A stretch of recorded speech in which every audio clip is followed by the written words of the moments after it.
Good afternoon. I'm Scott Beck, president of Beck Tech, and I'd like to thank you for taking time out of your busy schedule to attend our webinar this afternoon about Canada's anti-spam legislation, or CASL for short.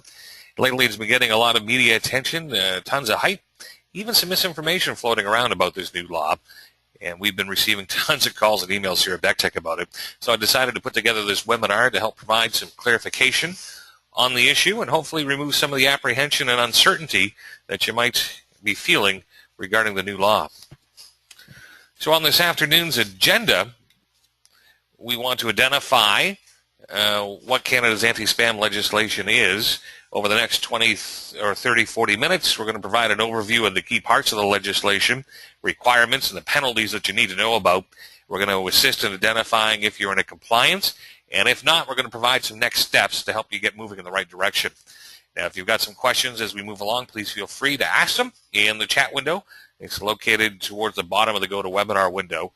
I'll try to answer them at the end of the session. That said, legislation is quite complex, so I may not have all the answers off the top of my head and may not be able to get to them if we start to run out of time. If either of those situations occur, I'm going to do my best to find the answers for you, and we'll respond to your questions by email as quickly as possible. Plus, for all of those that did sign up for today's webinar, we're even going to be sending out a copy of our free 10-point CASL Compliance Action Plan.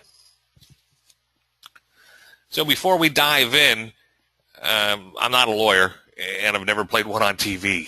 And as I mentioned, this legislation is complex.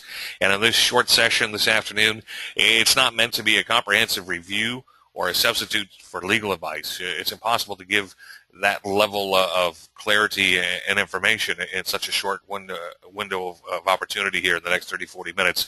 So before acting out on any part of the new law, really you should check with your lawyer and seek their advice and their opinion.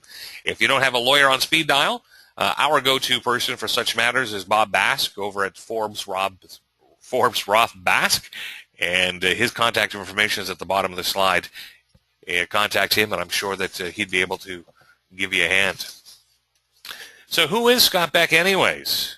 Well, as I mentioned earlier, I'm the president of Beck Tech. Back in the day, I worked at the first radio station in Atlantic Canada to implement a computer live assist system. That meant the computers took over everything that was being played on the air, and our station went from 14 live on-air personalities, or DJs, down to 3. Luckily, I was offered a transfer and survived that round of cuts, but I figured, hey, with computers able to replace us live on-air people, then I better start learning about these computers for my own job security. I later went on to work for the Canadian Department of Justice, where I got exposed to servers and networks, and man, I was hooked. This technology thing really took hold for me, where I've been learning it on my own, kind of transitioned from a hobby into a true passion. I returned to school, earned several industry certifications, graduating from a 2-year program in just 1 year, thanks to all my self-taught training in the background. I ended up working as a contractor for the likes of IBM and Dell, many other national companies here and doing the work here in the Maritime region, and I ended up working for a local computer repair shop as well. Back in 2003, some of the business owners I knew were complaining about their computers. They just never seemed to work. No one was taking responsibility for the problems that they were having. You know, the printer guy would blame the network guy. The network guy would say it's the internet people. Just the horror stories convinced me that there was an opportunity to be able to help these business owners run their businesses faster, easier, and more profitably. And Beck Tech was born in 2004. Along the way, we've received the Greater Moncton Excellence Award for Service Excellence. We're the only IT company in the history of the awards to do so. And this year, we won a Times and Transcript Reader's Choice Award, which we're quite proud of. So all that being said, let's dive in to CASL.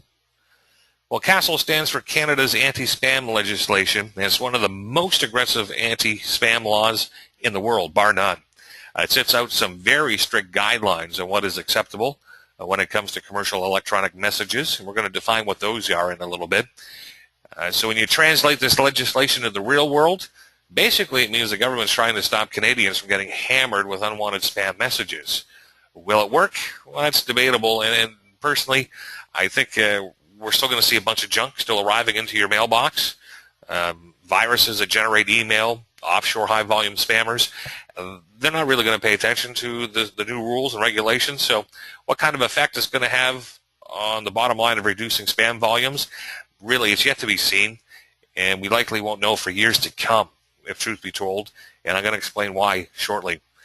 You're also going to hear a lot about consent today because it's a cornerstone of the new legislation, and we're going to deep dive into the definition of consent in a few slides. If you want some more information about CASL, here are some important links that you can check out. I'm going to show them again later during the question and answer period at the end of the webinar, or if you prefer, you can email us at webinar@bectech.ca and ask for the links, and be happy to email them over to you. Some important dates that you've got to know about in regards to the new law. Mentioned earlier, we've received a lot of panic phone calls and some emails as well going, oh no, the law's coming into effect next week. Now we can't send sales emails or newsletters. We can't stay in touch with our people. The list goes on of what people have been asking or thinking is going to take effect. So let me be clear. There's some notable exceptions as the law gets phased in. Most importantly, the fact that there is some grandfathering of who you can send email to after July the 1st. So it's not all doom and gloom regarding sending business emails. Looking at these key dates, yes, most aspects certainly do come into effect July the 1st, with two notable exceptions. January 2015, that's when the provisions dealing with unsolicited installation of software come into effect. We're not going to go into this aspect this afternoon, as the questions we've been receiving here at BECTEC have been around sending of email and other electronic messages. The other date to note is January 1st, 2017. That's when the private right of action kicks in. So what is this private right of action?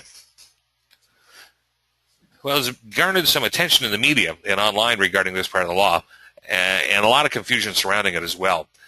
Yes, the government is going to be tasked with enforcing the legislation. Matter of fact, 3 government departments are going to be involved in its enforcement. The first time that I've ever been familiar with so many multiple departments getting involved. There's the CRTC, the Competition Bureau, and the Privacy Commissioner, and they're all going to be involved with enforcing CASL. But this new part, this private right of action, actually allows individuals and businesses to pursue civil action against those that they deem are sending them electronic messages that they feel are in violation of the legislation. And again, as far as I'm aware, it's the first time that allows the public or the general public to take action against companies in regards to a law. It's important to note, and if you're taking notes, you're going to want to mark this one down. Right of action places the onus for providing compliance squarely on the shoulders of those sending the messages. It's so important, I'm going to repeat that again.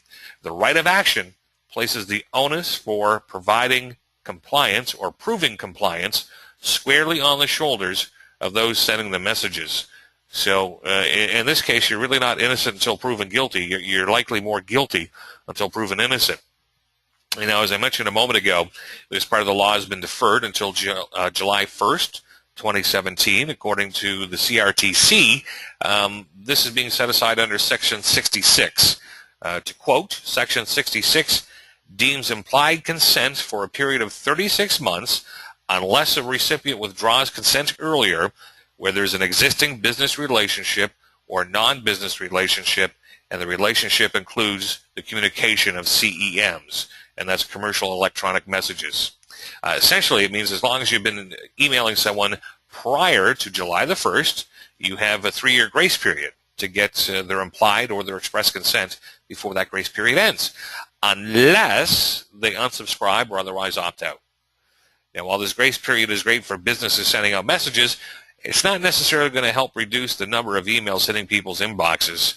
Matter of fact, this deadline, you probably have noticed the same as I have, an increase of spam hitting our inboxes as companies are asking us for permission to keep us on their list. They're looking to try to get that express consent before July the 1st, not realizing that they still have that grace period in effect.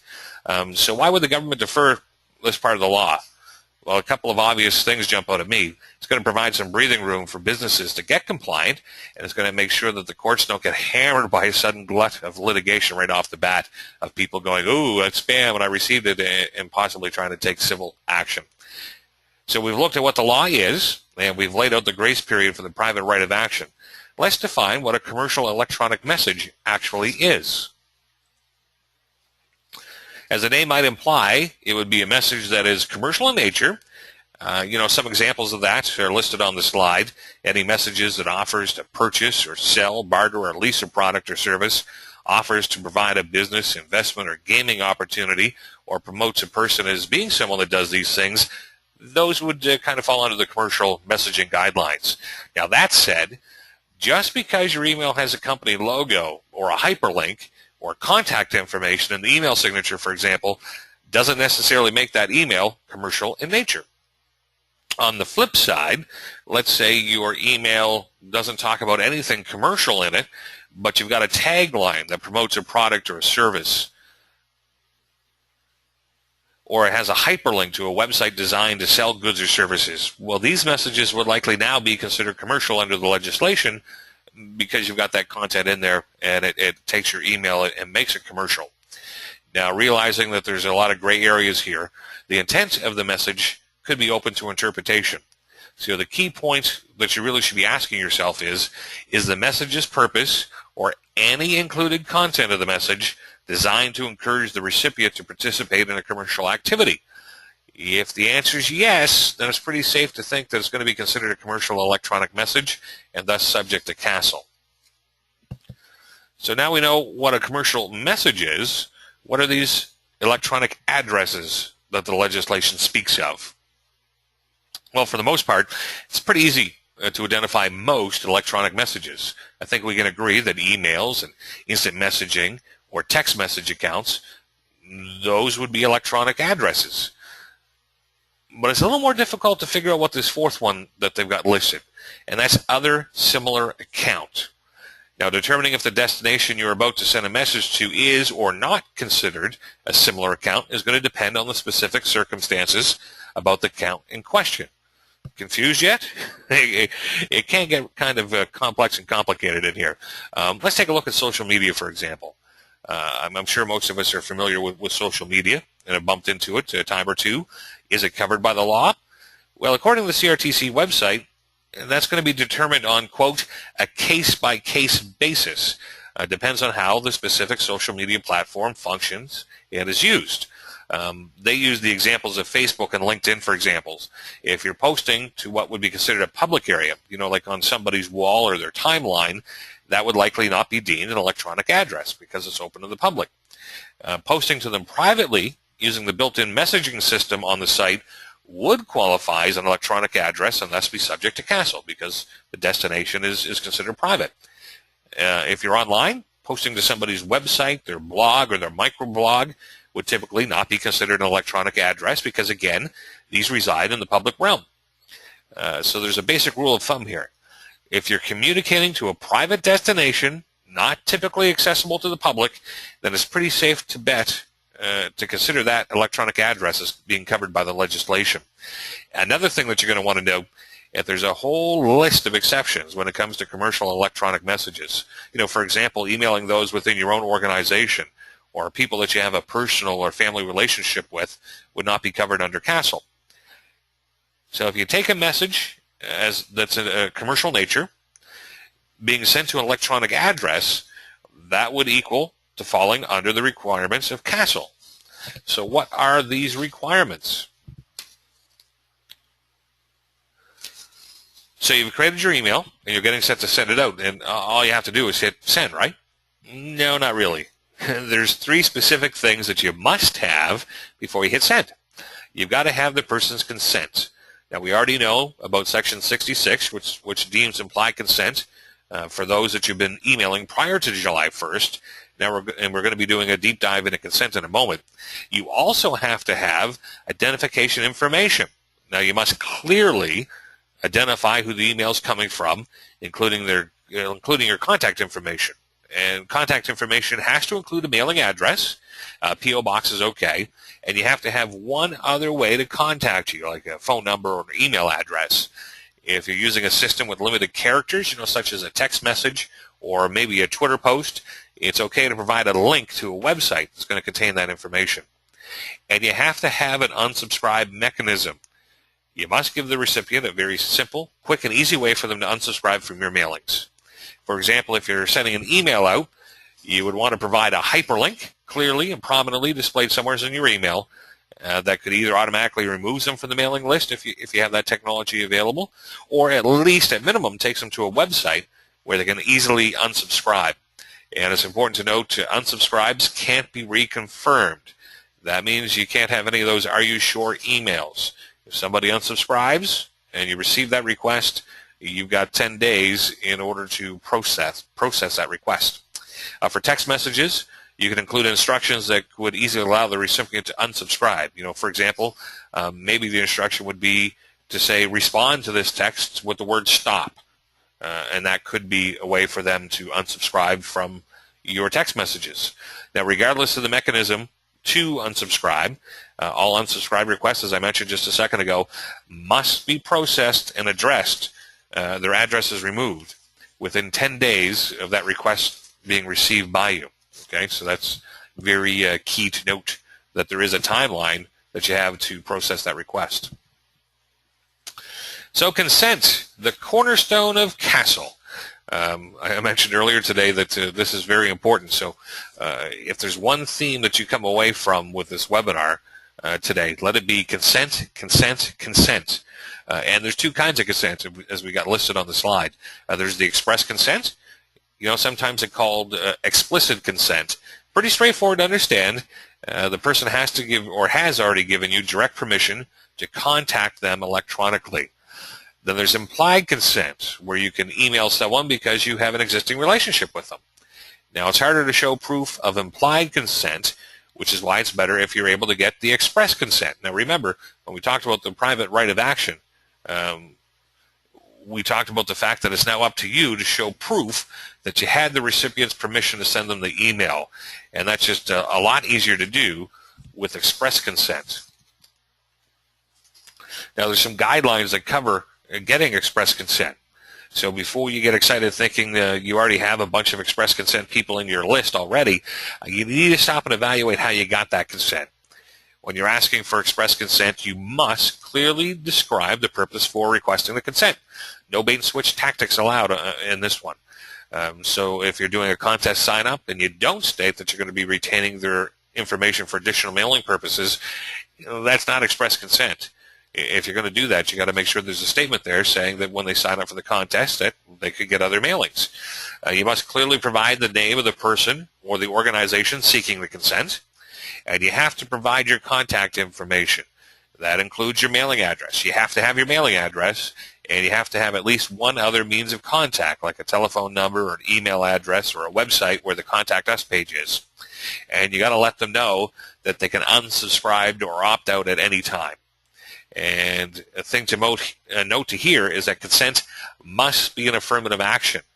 That means you can't use things like a pre-check box or a registration form to secure the consent.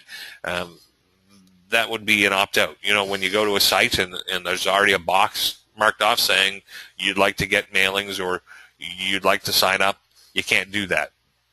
They have to opt in, and by checking off the box or by performing some other action that indicates that they really want to be signed up. So the nice thing about express consent is that it doesn't expire unless the person unsubscribes. So once you get express consent once and you've got that documented, then you're good to go until such time as maybe they might unsubscribe. So what are two of the most common ways to express consents gathered? Being a technology guy, the two easy ones for me to know about is, of course, is the mailing list sign up on your website. So they get to your website and you got a page and they sign up and opt in, or maybe a confirmation link in an email address. Now, I'm going to suggest that you document everything as part of your process, because remember, the burden of proof that you received their consent is now on you. So that means tracking items like the date and the time that the person signed up, maybe the IP address where it came from, the web form used to sign up, or the link information clicked on in the email. These are some very basic things of what you should be doing to track as to where you got the consent, the express consent from. Implied consent. Let's take a look at this. Remember, this is the type of consent that can be very subjective and open to interpretations in some scenarios. Now, Castle says consent is implied in the following scenarios. If the recipient has conspicuously published their email address and published the address and the published address doesn't have a statement indicating they don't wish to receive unsolicited messages, and the message is relevant to the person's business role, function, or duties. So, when you go to somebody's website and maybe they've got their directors listed on the site, or the management, and they've got their email addresses listed there. If they don't have a statement saying that they don't want unsolicited messages, and the message that you're sending out is relevant to their job type and their function, then that would be okay. The recipient has disclosed their email address to the sender without indicating that they don't want to receive an unsolicited message. Then the message, of course, has to be relevant to the person's business role, functions, or duties. Like when you give someone their business card, you get their business card from them. As a matter of fact, the CRTC website actually calls this the business card principle on their site. The other option is if the recipient and the sender have an existing business relationship or an existing non-business relationship. So what do they mean by that last one? Well, an existing business relationship, that's pretty straightforward. It's when the sender and the recipient have engaged in business together within the previous 2 years from the date the message was sent out. So breaking that down, let's say they purchased a product or a service from you or entered into a written agreement. That would give you a 2-year implied consent window from the time that they made the purchase. Now, if they make another transaction, that clock gets reset another 2 years. So let's say they make a purchase today. Well, now you've got a 2-year window of opportunity to continue to contact them. If they make another purchase in 8 months, well, that resets that 2-year window at that point. So you'd have 2 years from that purchase, again, moving forward. Now, where this gets a little murky is that you got to be able to show proof that there's been the transaction. So you really need to develop a way to track the last time a client did business with you, so that you have valid proof of that 2-year period being valid. So that's going to cause some make work project if you don't have that built into your sales process or your sales system as yet, to be able to track when the last time someone was that made a purchase. So what about this existing non-business relationship? Well, they define that as a relationship that exists from the recipient's activities as a donor or a volunteer for a registered charity, a political party or political candidate, a member of a club, association, or voluntary organization. Now, it's a pretty narrow scope of definition and not necessarily what you might assume it to be.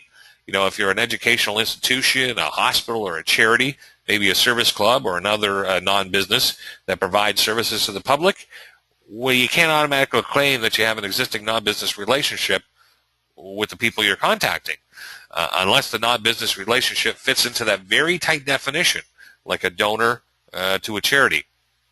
That would then become a non-business relationship.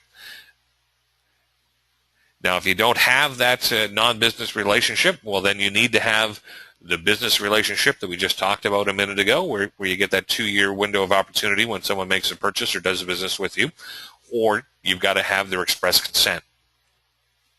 So we've looked at the law. We've looked at what constitutes a commercial electronic message, an electronic address, and the 3 requirements of a commercial message, and we took a deeper look at consent, express and implied. So what happens if you don't comply? Well, in this case, the bite is certainly much worse than the bark. If you are found in violation for an individual, it could be up to $1 million for the fine. If you're a business, it could take up to $10 million to get out from behind that fine, behind the charge.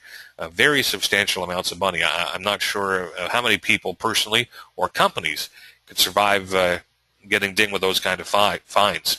And also don't forget, starting in 2017, individuals and companies can take civil action against or under the law as well against people and companies. And one of the questions that we've heard a bunch is, can officers or agents of the company, the owners, be held liable? And the answer under the law is yes. Yes, they can. If they were involved in directing, authorizing, or participating in the commission of the violation, then these people would be subject to being fined as well. So not just the company, the officers or the owners of the company can also get fined personally if they were involved in the violation. So based on the information that we've heard thus far, I'm guessing most people have got some work ahead of them in order to try to move to make the organization compliant under the new laws. So what next steps should you be taking? Well, you've got to implement an unsubscribe option ASAP. Even though there's a grace period in effect about who you can email, there is no grace period for allowing them the ability to quickly and easily unsubscribe. So you get the unsubscribe link added to all your communications going out that fall under the new legislation as soon as you can. You should start tracking all express consent signups. Develop your systems. For online situations, you should be tracking and storing information about the date, the time, maybe the IP address, the website page that they used when they signed up, or for information about the link that they clicked on in the confirmation email. You want to gather and store all that information and make sure that you can track it back, because, again, the onus is on you to be able to show proof. For offline scenarios, you're going to want to start developing some systems for things like when you receive a business card, if you got a sign-up sheet at a trade show, if you're getting referrals, or any of the other ways in which that you might be gathering express consent, public-facing, gathering that information for your company. And you're also going to want to divide your existing lists into express consent and implied consent. Because remember, with express consent, it doesn't expire unless they opt out. And with implied consent, we now know we've got those 2-year turnaround times for the business relationship. So once you've got those lists divided into the 2 categories, express or implied, you've got to develop some strategies to get the implied people moved over to the express consent list. You want to make sure that you build value to help those conversion rates. I talked about it earlier. Most of us getting a bunch of email in our inboxes saying, click this link to give us your express consent.